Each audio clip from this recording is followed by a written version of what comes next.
నమస్తే విజ్ఞాన్ గారు. నమస్తే అండి. 'పుష్ప 2' గ్లింప్స్ చూసిన తర్వాత మూవీ ఎలా ఉండబోతుంది? ఎక్స్‌పెక్టేషన్స్ ఎలా పెట్టుకోవచ్చు అంటారు ఫ్యాన్స్? అసలు ఇది రిలీజ్ చేయకుండా బావుండు అనిపిచ్చింది. ఎందుకంటే, ఇప్పటివరకు 'పుష్ప' మీదున్న అంచనాలే ఒక రేంజ్‌లో ఉన్నాయి. హ్మ్. 'పుష్ప 2' మీదున్న అంచనాలు నెక్స్ట్ లెవెల్‌లో ఉన్నాయి. లేట్ అయినా, జాప్యమైనా 2 ఏళ్ళు లేట్ అయినా సరే, మనుషులకి ఆ క్యూరియాసిటీ అంతే ఉంది. హై లెవెల్‌లోనే ఉంది. ఎప్పుడైతే లాస్ట్ బర్త్‌డేకి ఆ చిన్న గ్లింప్స్ రిలీజ్ చేశారో 3 నిమిషాల షార్ట్ ఫిల్మ్ ఆహ్, దాంట్లోనే ఆల్మోస్ట్ చాలా మందికి ఫుల్ కిక్ ఇచ్చేసింది. సంథింగ్ ఈసారి ఏదో ఉంటది అనిపిచ్చింది. ఆ తర్వాత ఆ 'ఉగ్ర గంగమ్మ' పోస్టర్ రిలీజ్ చేశారు లాస్ట్ హ్మ్. టైమ్. హై లెవెల్‌కెళ్ళిపోయింది పీక్స్.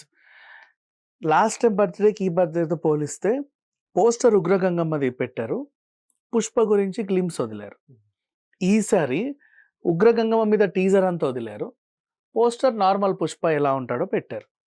నార్మల్ 'పుష్ప' ఎలా ఉన్నాడు? గల్ల లుంగీ కట్టుకున్నాడు. చిత్తూరు సైడ్, తిరుపతి సైడ్ ఆ పరిసర ప్రాంతాల్లో గల్ల లుంగీ సాధారణంగా కట్టుకుంటారు. హ్మ్. అయితే ఇక్కడ దీనివల్ల మనకు అర్థమయ్యేదేంటి? 'పుష్ప' ఎంత ఎదిగినా ఒదిగే ఉంటాడు ఆ ప్రాంతీయంలో అని చెప్పేసి ఆ లుంగీ చెప్పింది. నెక్స్ట్ ఇటు ఇటు 2 సింహాలు, గాండ్రించే సింహాలు. అవును. ఇక్కడ సూర్యుడు బొమ్మ. ఆ సూర్యుడు ఆయన డెన్ మొత్తం ప్రతిబింబిస్తే అక్కడక్కడ ఆ సింబల్ పెట్టాడు. చేతిలో గొడ్డలి. ఏది 'దాక్కో దాక్కో మేక' సాంగ్‌లో అవును. మనం చూసాం గొడ్డలి. ఆ తర్వాత ఎర్రచందనం నరకడానికి పెట్టుకున్నటువంటి గొడ్డలిని ఇప్పుడు మళ్ళీ చూపించాడు. ఇప్పుడు మనుషుల్ని నరుకుతున్నాడు. ఇక్కడ రెడ్ సీట్. అవును.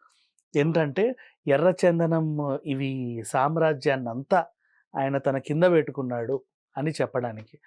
అట్లా చాలా ఉన్నాయి దాంట్లో డీటెయిల్స్ అండ్ ఈ పక్కన కేశవ సూట్‌కేస్ పట్టుకొని నిలబడ్డం. అంటే దుడ్డు. హ్మ్. ఈయన మెడలో అన్ని నగలు.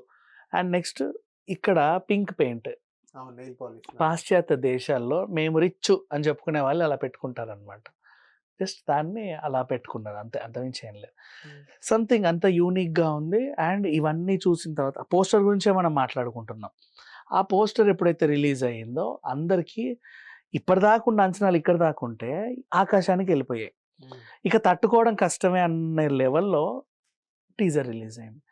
టీజర్ రిలీజ్ అయిన తర్వాత ఉగ్ర గంగమ్మ రూపంలో ఆయన రావడం, వాళ్ళందరిని మట్టుబెట్టడం.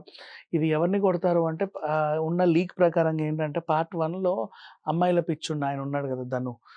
'జాలరెడ్డి' అని. ఆ! జాలరెడ్డిని ఇక్కడ ఇంటర్వెల్‌లో పుష్ప చంపేస్తాడు ఆ జాతరలో అనేసి అనుకుంటున్నారు అందరూ.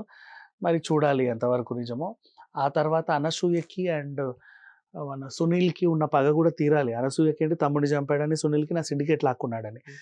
ఈ పగని ఏం చేశారంటే పతిభిక్ష పెట్టేసాడు అనసూయకి అని ఒక వార్త. అంటే పోరా! పో! నీకు క్షమించి వదిలేస్తున్నా. అంటే ఎంత కాదన్నా నువ్వు కూడా నాలాంటి ఒక సమకాలీకున్న వ్యాపారస్తుడివే కదా! ఒకప్పుడు సిండికేట్ నువ్వు మెయింటైన్ చేసావు. ఇప్పుడు నేను మెయింటైన్ చేశాను. నువ్వు నా కొలీగ్‌వి. నేను నిన్ను చంపలేను. హ్మ్. రేపటి రోజు ఎప్పుడన్నా మళ్ళీ నువ్వు తీసుకుంటావేమో ఏముంది? పోరా! అని వదిలేసినట్టు. అనసూయకేమో లేడీ నిన్నేం చేయలేను. పైగా ఆయన్ని చంపి నీకు అన్యాయం చేయలేను. బతుకుపోండి అని చెప్పినట్టు. అలాగే ఇంకెవరున్నారు ఫస్ట్ హాఫ్‌లో ఇప్పుడు మన 'ఫహద్ ఫాజిల్' క్యారెక్టర్ హ్మ్. దాని డిజైనింగ్. ఆ తర్వాత 'జగపతి బాబు' గారున్నారు, 'విజయ్ సేతుపతి' గారున్నారని ఇంకొక లీక్‌లు. ఇంకా అసలు విషయానికొస్తే 'కేశవ యూ టర్న్' న్యూటన్. ఆయన ఫస్ట్ హాఫ్ అంతా 'దేహి దేహి దేహి' అని ఉన్నాడు. ఇప్పుడు హ్మ్. ఏయ్ అనే రేంజ్‌కొచ్చాడు ఉల్టా. సో, అతని వెన్నుపోటు ఎలా ఉంటది? ఇవన్నీ గూడా మనం అందులో చూస్తామని తెలుసు. అండ్ ఆ టీజర్ ఏదైతే రిలీజ్ అయిందో, ఆ బ్యాక్‌గ్రౌండ్ స్కోర్ ఇవన్నీ చూసిన తర్వాత ఆకాశాన్ని మించిపోయాయి. సో, అంత ఎక్స్‌పెక్టేషన్స్‌తో ఇప్పుడు ఆ సినిమా రీచ్ అవ్వాలి. పైగా నైజాంలో ఆల్రెడీ 100,00,00,000 వ్యాపారంకి దగ్గరలో ఉంది. ఓవర్‌సీస్ అంతా కలిపి ప్రీ రిలీజ్ బిజినెసే 400,00,00,000 మించేలా ఉంది. అండ్ ఖచ్చితంగా 2,000,00,00,000 వసూలు చేస్తదేమో అనే అనుమానాలైతే అందరికీ ఉంది. సుకుమార్ గారు సాటిస్ఫై చేస్తారంటారా ఫాన్స్? 100% ఏదంటే సాటిస్ఫై. ఆకాశాన్ని మించి పెట్టుకున్నారు గదా! ఎక్స్‌పెక్టేషన్స్ అనేది. కొన్ని కొన్ని గ్లిప్స్‌ని చూసిన తర్వాత కొన్ని కొన్ని టీజర్స్ అన్ని రిలీజ్ అయిన తర్వాత అయి రిలీజ్ అవ్వడం వేరు. మూవీ రిలీజ్ అవ్వడం వేరు. అంత రీచ్ ఎళ్ళకపోవడం ఒక పద్ధతి ఉండిద్ది. సో, అంత దూరం మనం ఎళ్ళగలుగుతామా రీచ్ అనేది? ఆల్రెడీ సినిమా రీచ్ అయిపోయింది. 'పుష్పని' ఎలా ఉన్నా చూడ్డానికే ఇష్టపడ్డారు. అంటే కొన్ని మూవీస్ ఫస్ట్ మూవీ రిలీజ్ అవ్వంగానే పార్ట్ 2 అనేది ఫ్లాప్ అయ్యి ఉండిద్ది. లేకపోతే కొంచెం డిజాస్టర్ కొంచెం ఫస్ట్ హాఫ్ స్లో గాని, సెకండ్ హాఫ్ స్లో గాని ఏదో ఒకటి మనకు తెలిసిద్ది. సో, అదే సీక్వెల్స్ 'పుష్ప 2లో ఏదైనా చూస్తామా మనం? అవన్నీ చిల్లా చితకా సినిమాలకు కానీ, ఇప్పుడు 'బాహుబలి 1'కి మించి 2, అవును. 'పొన్నియిన్ సెల్వన్ 1'కి మించి 2, అవును. 'కేజీఎఫ్ 1'కి మించి 2, 2 కాంతార కూడా 1కి మించి 2, ఇప్పుడు ఇది ప్రీక్వెల్ అనుకో. ఆ జాబితాలో నువ్వు దీన్ని చూడాలి తప్పితే ప్రతి అడ్డమైన సినిమాకి, సీక్వెల్స్‌కి దీనికి సంబంధం లేదు. సో, అంటే హారర్ కామెడీలేవో పిచ్చి పిచ్చియి అన్నీ వస్తాయి. వాటికి 'పుష్పకి' అసలు పోలికలు పెట్టాల్సిన అవసరం లేదు. ఈ రేంజ్ వేరు యాక్చువల్‌గా. ఇప్పుడు 'సలార్' పార్ట్ ఉందా, నెక్స్ట్ 2 అట్లా. ఈ రేంజ్ వేరు. వీటికి గ్రాఫ్ వేరు, ఈ రేంజ్ వేరు, వీటి బిజినెస్ వేరు, అందులో ఉన్న స్టార్స్ వేరు, యాక్షన్ వేరు, ఆ కథలు వేరు.